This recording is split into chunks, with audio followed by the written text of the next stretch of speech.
തീർച്ചയായിട്ടും ഇതെന്തോ ഒരു ഗൂഢലക്ഷ്യത്തോടു കൂടി നീങ്ങുന്നത് പോലെ അനുഭവപ്പെടുന്നു. കാരണം ഒരു പ്രാവശ്യം പ്രത്യേക സാഹചര്യത്തിൽ അങ്ങനെ സംഭവിച്ചെങ്കിൽ മനസ്സിലാക്കാം. പക്ഷേ തുടർച്ചയായിട്ട് പല കാരണങ്ങൾ, പല മുടന്തൻ ന്യായങ്ങളും പറഞ്ഞുകൊണ്ട് പൊതുവേ അംഗീകരിക്കപ്പെട്ടിരുന്ന ഞായറാഴ്ച ദിവസം അത് അവധി ദിവസമാണ്, എല്ലാവർക്കും സൗകര്യപ്രദമായ അവധി ദിവസമായി നൽകപ്പെട്ട ഒരു ദിവസം.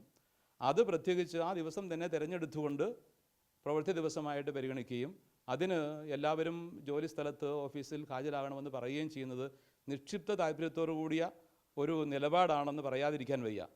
അതേസമയം തന്നെ മറ്റു ചില സാഹചര്യങ്ങളിലൊക്കെ വെള്ളിയാഴ്ച ദിവസങ്ങൾ അങ്ങനെ വേണ്ടി വന്നു കഴിഞ്ഞാൽ അത് ഒഴിവാക്കാറുമുണ്ട്.